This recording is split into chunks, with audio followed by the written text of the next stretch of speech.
రాజకీయాల్లో విలువలతో కూడుకున్న రాజకీయాలు చేయాలి ఎవరైనా సరే. మరీ ముఖ్యంగా చదువుకున్న వారు రాజకీయాల్లోకి వస్తే చాలా అద్భుతంగా ఉంటుంది, అభివృద్ధి జరుగుతుంది అనేసి మనల్ని ఆదర్శంగా తీసుకోవాలి ఎవరైనా సరే. కానీ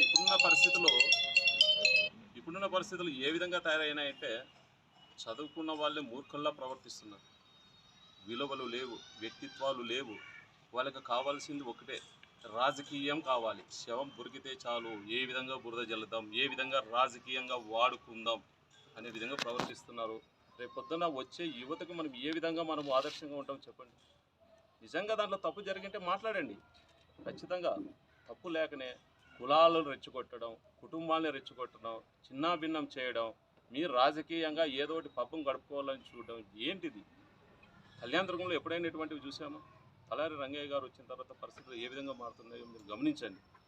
నిన్న ఆయన ఒక మాట మాట్లాడాడు, వెనకళ్ళు విషయం మాట్లాడాడు, బోయ ఆనంద్ అనేసి. మరి బోయ ఆనంద్ విషయంలో కానీ ఆ రోజు ఏం జరిగిందనే విషయాలు కానీ మేము కానీ విచారించాం. మాకు వాస్తవంగా అది ఆత్మహత్య పలానా దగ్గర ఇది జరిగిందనేసి మేము కానీ సోషల్ మీడియాలో కావచ్చు చూసిన తర్వాతనే మాకు తెలిసింది. మేము కానీ అది ఆత్మహత్యగానే ఇప్పటి వరకు అనుకుంటున్నాం. నైట్ కానీ డిఎస్పీ గారు క్లారిటీ ఇచ్చారు. అయినా కూడా సంబంధం లేని వ్యక్తి గురించి ఎమ్మెల్యే గారు సామాజిక వర్గం అయినంత మాత్రాన ఎమ్మెల్యేలకు సంబంధమా?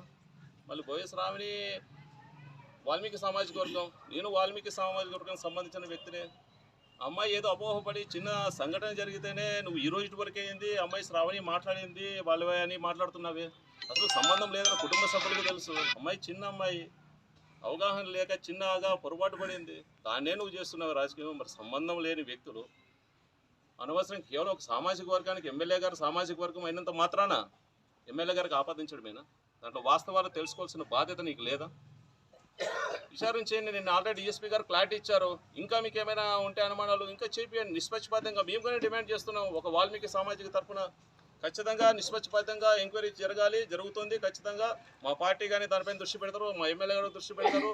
100% అది ఆత్మహత్య కాదు, హత్య అంటే నిందితులపై ఖచ్చితంగా చర్యలు తీసుకుంటాం. దాంట్లో అనుమానం లేదే.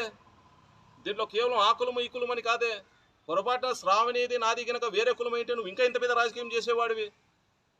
ఒకటే కులమే అయినా కానీ నువ్వు ఇంత రాజకీయం చేస్తున్నావే. నా దగ్గర ఈరోజు సాక్ష్యాధారాలు అన్నీ ఉన్నాయి, కుటుంబాలకు సభ్యులకు వాస్తవాలు తెలుసు కాబట్టి నువ్వు ఇంత రాజకీయం చేస్తున్నావే.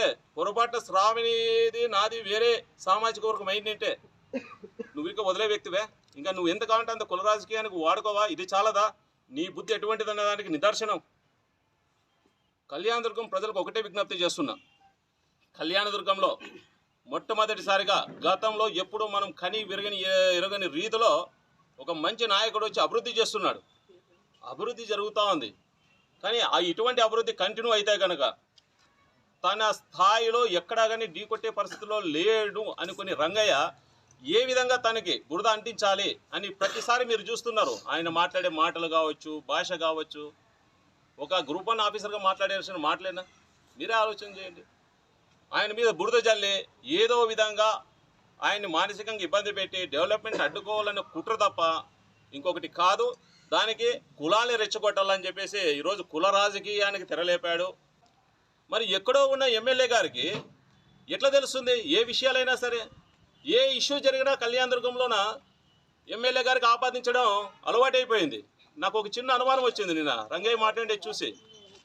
భవిష్యత్తులో అయినా ఎక్కడైనా యాక్సిడెంటల్గా ఏదైనా మనిషి జరిగి హాస్పిటల్లోకి నడిపి చావు బ్రతుకుల్లో ఉంటే కన్నా అక్కడికి కానీ పోయి సురేంద్ర బాబు గారే చేయించారని చెప్పేసి చెప్పు అనే పరిస్థితికి వస్తుందేమో భవిష్యత్తులో కళ్యాణదుర్గంలోన రాజకీయాల్లో అని నాకైతే కన్నా అనుమానం వచ్చింది నిన్న ఆయన మాట్లాడే మాటలు చూస్తుంటే. భవిష్యత్తులో ఇది జరిగిన ఆశ్చర్యం ఏం లేదేమో. ఎందుకంటే ఆయన కేవలం శవ రాజకీయాలు చేయడానికే వచ్చారు. రంగయ్య గారు అంటే మాకు కానీ ఒకప్పుడు ఆయన ఎంపీగా ఉంటే ఇక్కడ కళ్యాణదుర్గం రాలేకపోతా అంటే ఏమో అనుకున్నాం. కానీ ఇక్కడికి వచ్చిన తర్వాత తెలిసిందే దూరపు కొండలు నునుపోని. దగ్గరకు వచ్చినాక తెలిసింది విశ్వరూపం ఏంటి, అసలు నిజ స్వరూపం అని. ఆ రోజు ఉషశ్రీ చరణ్ మంత్రి అయిన తర్వాత కళ్యాణదుర్గంకి వచ్చినప్పుడు వాళ్ళు ఒక అమ్మాయి హాస్పిటల్కి తీసుకురావాలి, బాగలేక హాస్పిటల్కి తీసుకొస్తామంటే అమ్మాయి టైం లేట్ కావడం వల్ల చనిపోయింది. అది బాగా ఇష్యూ అయింది. మళ్ళీ ఆ రోజు తలారి రంగయ్య గారికి కంటికి కనబడలేదా? వచ్చి పరామర్శించాడా వాళ్ళ కుటుంబ సభ్యుల్ని? ఆ రోజు మాట్లాడా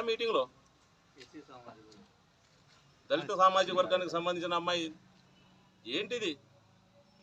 మాట్లాడాలంటే చాలా ఉన్నాయి. మీకొక న్యాయం మాకొక న్యాయం కాదు.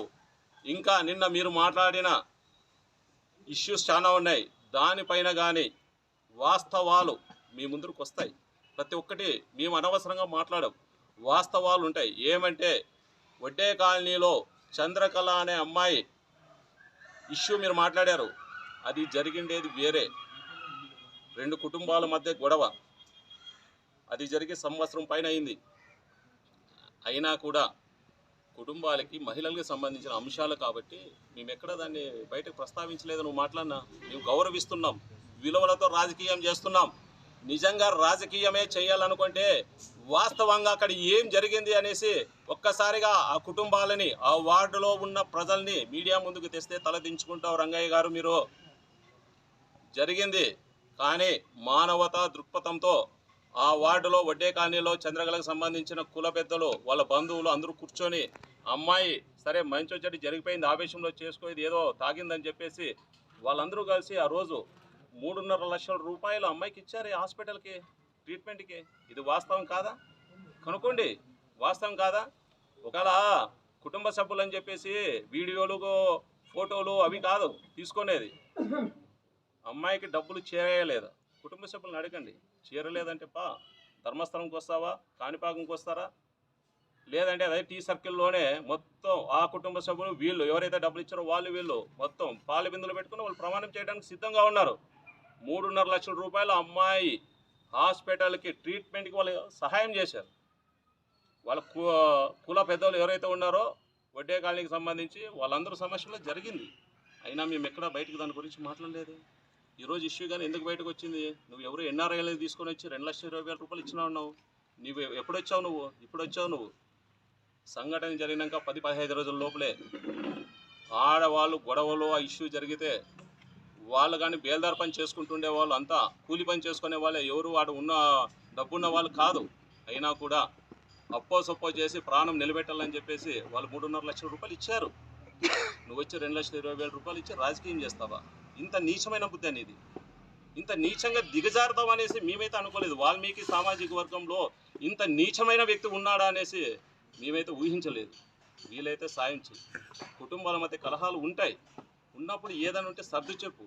అంతేగాని నీ స్వలాభం కోసం కుటుంబాలని బజారు కీడ్చి వాళ్ళని ఇంకా మానసికంగా వేధించవద్దనేసి ఈ సందర్భంగా తెలియజేస్తూ, మరీ ముఖ్యంగా సురేంద్రబాబు గారు కులాలకు మతాలకు అందరికీ నేను అంటూ ఉండేది, ఆ కుల మతాలకు అతీతంగా ఆయన అందరినీ చేరదీస్తున్నాడే. ఏ ఒక్క సామాజిక వర్గానికి కాదే, అన్ని సామాజిక వర్గాలు ఓట్లేస్తేనే తను ఎమ్మెల్యేగా అయినాడు అనేసి ఎన్నో సందర్భాల్లో చెప్తున్నాడు.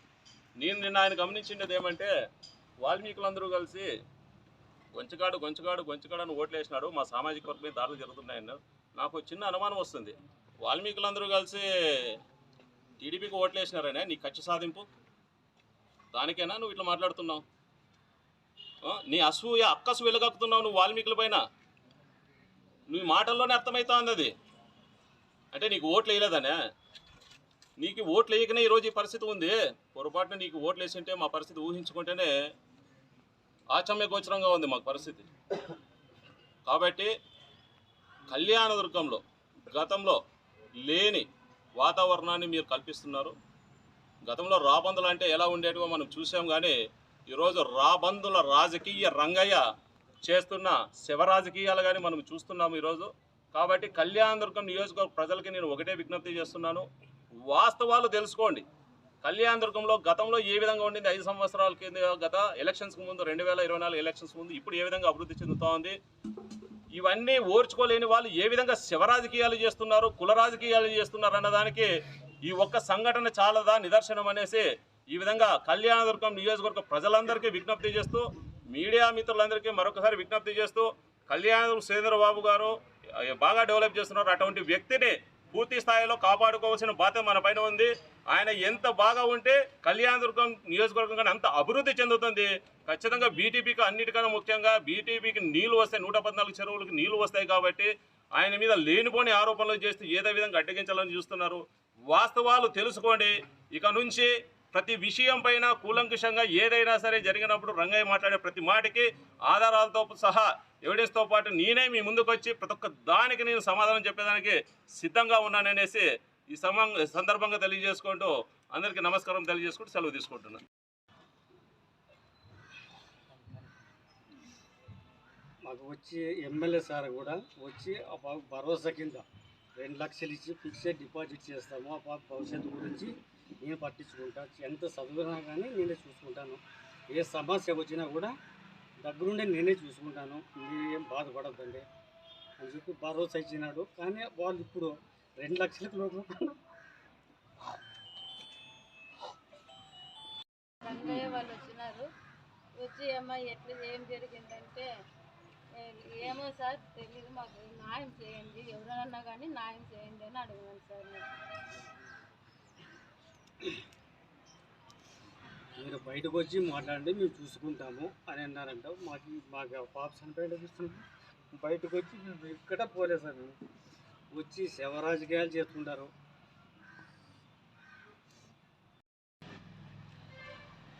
2 లక్షలకు లొంగిపోయినారు అన్ని వాళ్ళు పదే అంటున్నారు సార్. వాళ్ళు శవ రాజకీయాలు ఆడుతున్నారు. వాళ్ళు పదే చెప్తే మేము కూడా వాళ్ళ పార్టీ ఆఫీసు పోయి ఆడిపోయి ఆత్మహత్య చేసుకుంటాము. మా సేవలతో కూడా వాళ్ళు శవ రాజకీయం చేసుకుంటారు. మాకు పదే వాళ్ళు నాయకులు వాళ్ళు వచ్చి వైసీపీ వాళ్ళు వచ్చి మమ్మల్ని ఇట్లే టార్చర్ చేస్తుంటారు.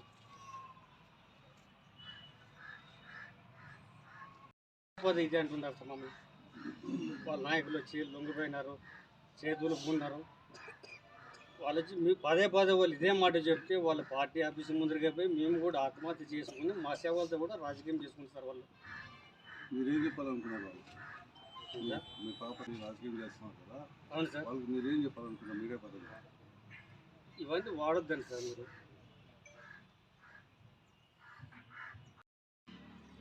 ఈ పాపకు న్యాయం చేసి ఆ పాప పదే మీరు ఇవన్నీ అనుకుంటుంటే మేము కూడా ఆత్మహత్య చేసుకునే రెడీగా ఉన్నాం సార్. మేము కూడా బతకాలనే ఆడపిల్లకి కానీ నా కూతురుకు జరిగినట్లు జరగకూడదు సార్. దయచేసి ఇంకోసారి చెప్తున్నాను, ఈ విషయం మాత్రం మమ్మల్ని మా కూతుర్ని రాజకీయాలకు వాడొద్దండి. ఇది మీరు పదే చేసుకుంటే ఖచ్చితంగా అంటే మేము కూడా ఆత్మహత్య చేసుకుంటాము. మీ ఆఫీస్ ముందరకు వచ్చి ఆత్మహత్య చేసుకుంటాం సార్. మేము కూడా మా సేవలతో పాటు మీరు కూడా రాజకీయం చేసుకోండి. మీకు మీ నాయకులకు కూడా చెప్తున్నాం, పదే బజార్లోన యాడికి తేడా మమ్మల్ని బ్రోకర్గా చూస్తున్నారు అనేసి మాట్లాడుతున్నారు.